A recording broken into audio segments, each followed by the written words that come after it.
नमस्कार साथियों। तो पिछले लेक्चर में हमने एवरेज वेलोसिटी को पढ़ा है। एवरेज वेलोसिटी मेरे ख्याल से बहुत क्लियर हो चुका होगा, उसमें कोई कन्फ्यूज़न कोई भी डाउट नहीं रहा होगा। कोई भी डाउट है तो आप कमेंट करें, मैं वहाँ अवेलेबल रहता हूँ, देखता रहता हूँ। ठीक है, तो आज हम बात एवरेज वेलोसिटी के बाद कहानी डिस्टेंस डिस्प्लेसमेंट से शुरू होकर एवरेज वेलोसिटी या फिर वेलोसिटी तक ख़त्म हो चुकी है। अब आपके जीवन में एक नया टर्म इंट्रोड्यूस करने जा रहा हूँ। वो टर्म क्या है? एक्सेलरेशन। बहुत अच्छे एग्जांपल्स भी दूंगा, रियल लाइफ एग्जांपल दूंगा, मज़ा आने वाला है। अभी मैं आपको बताने वाला हूँ एक्सेलरेशन। ये एक्सेलरेशन क्या होता है? एक्सेलरेशन क्या होता है? तो आप देखे होंगे कि जब भी हम बाइक चला रहे होते हैं तो उसमें एक एक्सेलरेटर रहता है। क्या रहता है? एक्सेलरेटर। वो एक्सेलरेटर क्या करता है? हमारे स्पीड को चेंज करता है। क्या करता है? स्पीड को चेंज करता है। बल्कि स्पीड कहने से अगर मैं बचूं तो मैं क्या बोलूं कि किसको चेंज करता है? वेलोसिटी को चेंज करता है। किसको चेंज करेगा? वेलोसिटी को।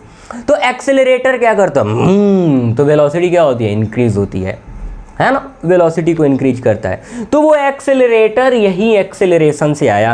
वो एक्सेलरेटर क्या करता है? एक्सेलरेशन करता है। क्या करता है?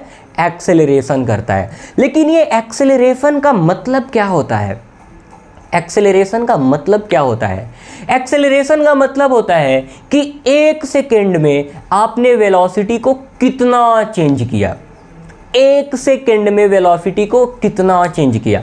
मान लो मेरी वेलोसिटी है अभी 10 मीटर पर सेकेंड और एक सेकेंड के बाद वेलोसिटी हो जाती है 15 मीटर पर सेकेंड। तो मैं एक सेकेंड में कितना वेलोसिटी चेंज कर रहा हूँ? 5 मीटर पर सेकेंड। तो मेरा एक्सेलरेशन कितना हो जाएगा? 5 मीटर पर सेकेंड स्क्वायर। तो मीटर पर सेकेंड स्क्वायर क्यों, मैं सब समझाऊंगा। पहले डेफिनेशन लिख लेते हैं। एक्सेलरेशन क्या होता है? It is the rate of change of velocity. Rate of change of velocity. Velocity के चेंज होने का रेट। फिर से, एक्सेलरेशन क्या होता है? वेलोसिटी के चेंज होने का रेट। कि आपकी जो व्हीकल है या कुछ भी है वो एक सेकेंड में उसकी वेलोसिटी कितनी चेंज हो रही है। ठीक है, तो मान लेते हैं कि ये एक रोड है, यहाँ पर एक कार है, इसकी इनिशियल वेलोसिटी कुछ u है। इनिशियल वेलोसिटी क्या है? u है। और इसकी फाइनल वेलोसिटी कितनी हो जाती है? कुछ v हो जाती है। और ये u है टाइम 0 पर और ये v है टाइम t पर। तो अगर मैं आपसे बोलूँ कि चेंज इन वेलोसिटी कितना है, चेंज इन वेलोसिटी कितना है, तो आप बोलोगे final velocity minus initial velocity. तो वो कितना हो जाएगा? v minus you. और जो ही मैं आपसे बोलूं कि rate of change in velocity, तो आप क्या बोलोगे कि अच्छा रेट बोल रहा है, यानी कि क्या करना है?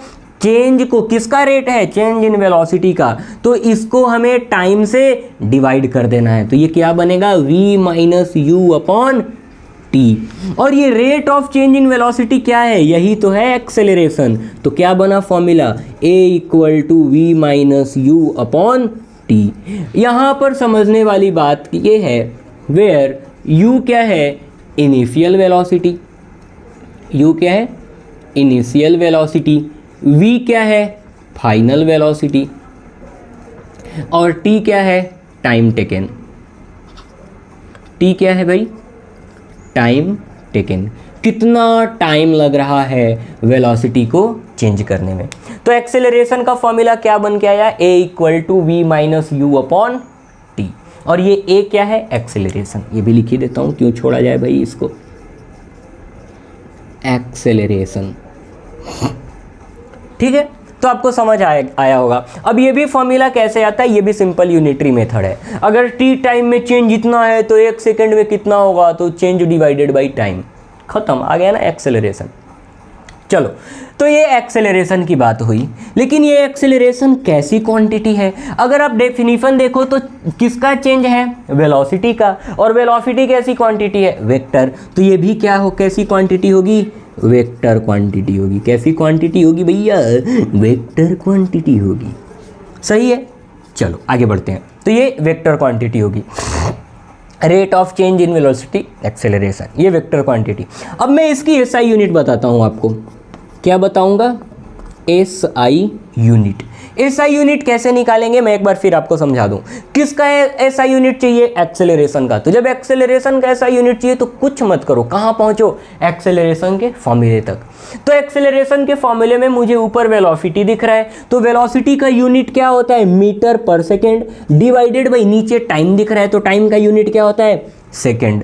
तो ये क्या बना? मीटर पर सेकेंड बाई सेकेंड। तो ये सेकेंड और सेकेंड मल्टीप्लाई होगा और ये क्या बन जाएगा? मीटर पर सेकेंड स्क्वायर। एसआई यूनिट कितना हो जाएगा? मीटर पर सेकेंड स्क्वायर। सही है, आगे बढ़े। चलो भाई, तो हमने ये समझ लिया कि एक्सेलरेशन क्या है, वेलोसिटी वेक्टर क्वांटिटी है ये, इसकी एसआई यूनिट मीटर पर सेकेंड स्क्वायर होती है। अच्छा, तो अब मैं यहाँ पर अगर बात बताऊँ आपको, चूँकि ये वेक्टर क्वांटिटी है तो ये पॉजिटिव भी हो सकता है, नेगेटिव भी हो सकता है और जीरो भी हो सकता है। वेक्टर क्वांटिटी तो तीनों हो सकता है, पॉजिटिव, नेगेटिव और जीरो, तीनों। लेकिन तो ये किस बात पर डिपेंड करेगा कि एक्सेलरेशन पॉजिटिव है कि नेगेटिव है कि जीरो है? तो समझते हैं। अगर फाइनल वेलोसिटी इनिशियल वेलोसिटी से ज़्यादा हो गया, अगर फाइनल वेलोसिटी इनिशियल वेलोसिटी से ज़्यादा हो गया, मान लो कि इनिशियल वेलोसिटी 10 मीटर पर सेकेंड था और फाइनल 15 मीटर पर सेकेंड हो गया, तो फाइनल वाला ज़्यादा हो गया, इसका मतलब एक्सेलरेशन पॉजिटिव है। अपना मैथमेटिक्स भी यही कह रहा है। अगर ये 15 माइनस 10 करो तो क्या आएगा? +5। तो if v is greater than u, अगर v ग्रेटर देन u है तो क्या होगा? एक्सेलरेशन कैसा होगा? पॉजिटिव होगा। एक्सेलरेशन कैसा होगा? पॉजिटिव होगा, और इसको हम पॉजिटिव एक्सेलरेशन बोलते हैं। फिर मैं बोलूँ कि if v equal to u, अगर ये दोनों बराबर हो गया तो v और u बराबर, इनिशियल भी 10 फाइनल भी 10, तो इसका मतलब एक्सेलरेशन क्या? v और u बराबर, तो v माइनस v कितना? जीरो। एक्सेलरेशन कितना हो जाएगा? जीरो। अब ये एक्सेलरेशन जीरो हो जाएगा, मतलब वेलोसिटी में चेंज जीरो है, वेलोसिटी चेंज ही नहीं हो रहा है, यानी कि ये कैसे मूव कर रहा है? यूनिफॉर्म वेलोसिटी से मूव कर रहा है। ठीक है, अगर v इक्वल टू u हो जाएगा तो एक्सेलरेशन जीरो हो जाएगा। अगर if v is less than u, अगर फाइनल वेलोसिटी इनिशियल वेलोसिटी से कम है तो एक्सेलरेशन क्या हो जाएगा? नेगेटिव हो जाएगा। और इसको हम क्या बोलते हैं? इसको हम बोलते हैं रिटार्डेशन। क्या बोलते हैं? रिटार्डेशन या फिर डिसेलरेशन। अगर एक्सेलरेशन नेगेटिव हो जाता है तो इसको हम क्या बोलेंगे?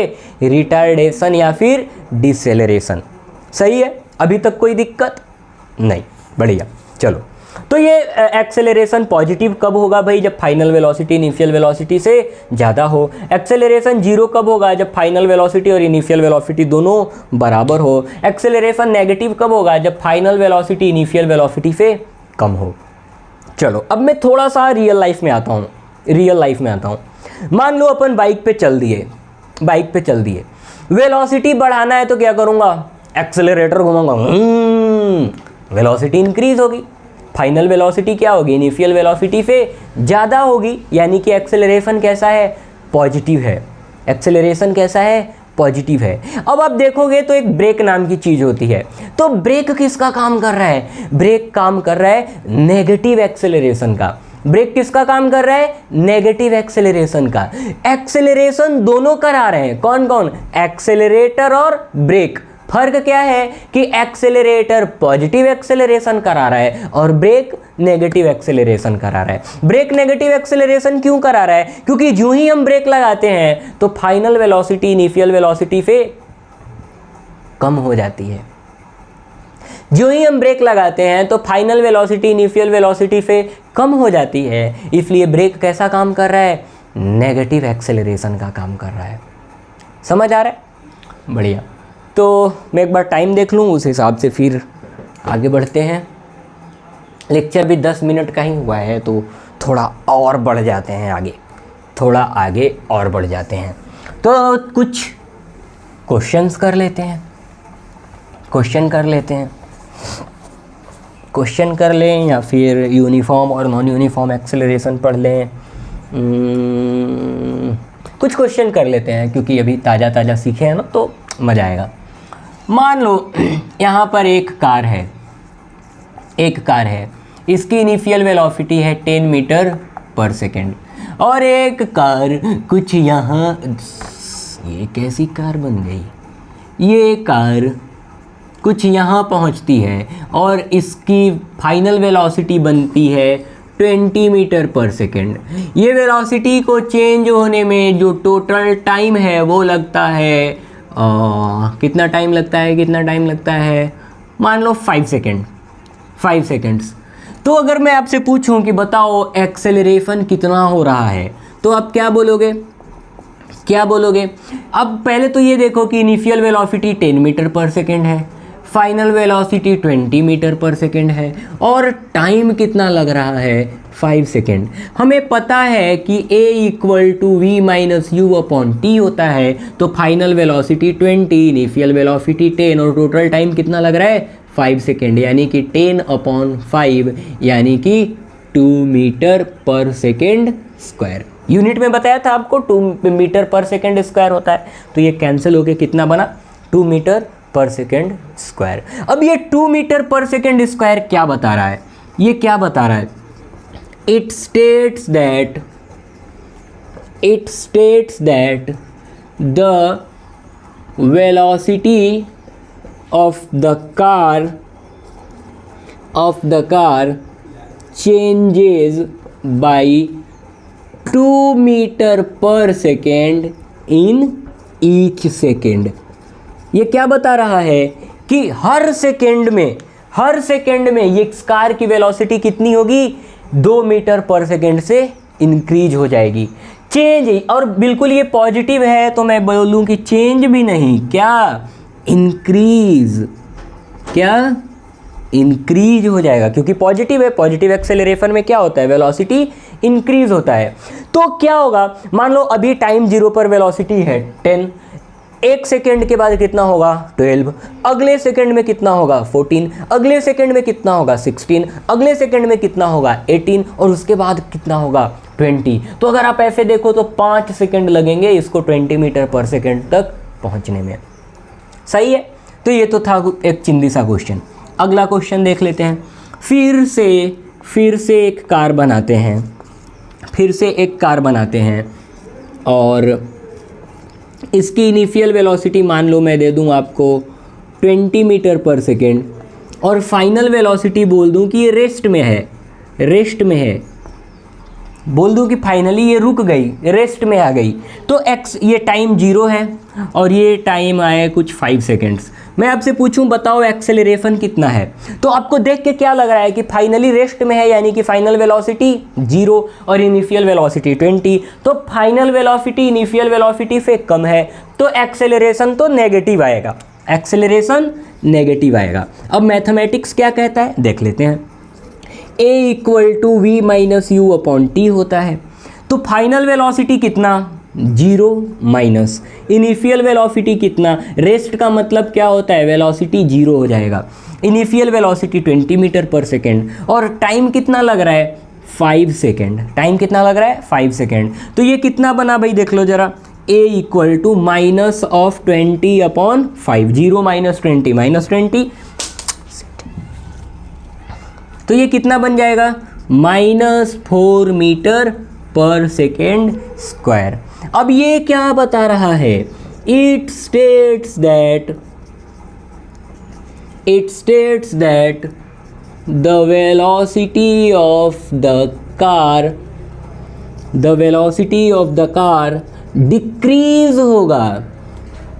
decreases by 4 meter per second in each second। Her second में कार की वेलोसिटी कितनी डिक्रीज होगी? 4 मीटर पर सेकेंड पे डिक्रीज होगी। हर सेकेंड में 4 मीटर पर सेकेंड डिक्रीज होगी। सही है। चलो एक क्वेश्चन और कर लेंगे, एक क्वेश्चन और करेंगे। बाकी तो बहुत सारे क्वेश्चंस हम आगे चल के करते जाएंगे इस टॉपिक पे, लेकिन एक स्टैंडर्ड क्वेश्चन है उसको भी कर लेते हैं। चलो, तो ये एक रोड है, यहाँ पर एक कार है, इसकी इनिशियल वेलोसिटी है 60 किलोमीटर पर आवर और इसकी फाइनल वेलोसिटी हो जाती है 80 kilometre per hour. 80 kilometre per hour. यहाँ टाइम 0 है और ये जो वेलोसिटी का चेंज आ रहा है वो आ रहा है 5 सेकेंड्स में। तो मैं आपसे पूछ रहा हूँ कि बताओ एक्सेलरेशन कितना होगा? एक्सेलरेशन कितना होगा? तो चलो भाई करते हैं अपन। क्या करेंगे एक्सेलरेशन निकालने के लिए? a = v - u upon t। ठीक है, एक्सेलरेशन कितना होगा? v - u upon t। चलो, तो एक्सेलरेशन कितना है? v - u upon t। लेकिन समझने की बात ये है कि ये जो यूनिट है वो किलोमीटर पर आवर में है और ये टाइम जो है वो सेकंड में है, लेकिन ऐसा यूनिट क्या होती है? मीटर पर सेकंड स्क्वायर। यानी कि ये किलोमीटर पर आवर को किस में कन्वर्ट करना पड़ेगा? मीटर पर सेकंड में। तो कैसे कन्वर्ट करेंगे भाई? कैसे कन्वर्ट करेंगे देख लेते हैं। तो मैं बोलता हूँ कि जो v है वो 80 किलोमीटर पर आवर है, तो मैं इसको ऐसा भी तो बोल सकता हूँ 80 इंटू किलोमीटर यानी कि 1000 मीटर, और एक घंटे में कितना सेकेंड्स? 3600 सेकेंड्स। तो ये कैंसिल, ये 5/18। मैं सीधा 5/18 से भी मल्टीप्लाई कर सकता था। तो ये कितना हो जाएगा? 400/18 मीटर पर सेकेंड। ठीक है, ये तो फाइनल वेलोसिटी हो गई। इनिशियल वेलोसिटी कितनी हो जाएगी? 60 किलोमीटर पर आवर है, तो मैं बोलूँ कि चलो 60 इंटू 5/18 मीटर पर सेकेंड ये हो जाएगा। तो ये कितना हो जाएगा? 300/18 मीटर पर सेकेंड। तो यहाँ से फिर चलते हैं, और टाइम कितना लग रहा है? 5 सेकेंड्स। अब काम बन गया अपना। a = v - u upon t। तो फाइनल वेलोसिटी कितनी है? फाइनल वेलोसिटी है 400/18 माइनस इनिशियल वेलोसिटी कितनी है? 300/18 होल अपॉन टाइम कितना लग रहा है? 5 सेकेंड्स। तो ये कितना हो जाएगा? 100/18 और ये कितना है? 5। तो यानी कि एक्सेलरेशन कितना हो जाएगा? 100/90 यानी कि 10/9 मीटर पर सेकेंड स्क्वायर। तो बस मैं ये बताना चाह रहा था इस क्वेश्चन में आपको कि जब भी किलोमीटर पर आवर दिया हो तो आप उसको पहले मीटर पर सेकेंड में कन्वर्ट करो और फिर प्रोसीड करो। बहुत लोग क्या गलती करते हैं कि यहाँ से एक्सेलरेशन निकाल कर लाते हैं और फिर बोलते हैं कि 5/18 से मल्टीप्लाई कर देंगे तो किलोमीटर पर आवर मीटर पर सेकेंड में कन्वर्ट होगा। बिल्कुल, किलोमीटर पर आवर मीटर पर सेकेंड में चेंज होता है, लेकिन kilometre per hour by second वो मीटर पर सेकेंड स्क्वायर में चेंज नहीं होगा। आपको ऐसे अगर गलती करोगे एक बार तो फिर सीख जाओगे, लेकिन नहीं करना है। ये स्टैंडर्ड अप्रोच है, बढ़िया अप्रोच है। तो आज के क्लास में हमने यहाँ तक कर लिया है। अगले क्लास में हो सकता है कि हम uniform acceleration, non uniform acceleration और इक्वेशन ऑफ मोशन तक पहुँच जाएँ या फिर ग्राफ स्टार्ट कर देंगे। ठीक है, आज के लिए इतना ही। आपने मुझे सुना, आपका बहुत बहुत आभार, धन्यवाद।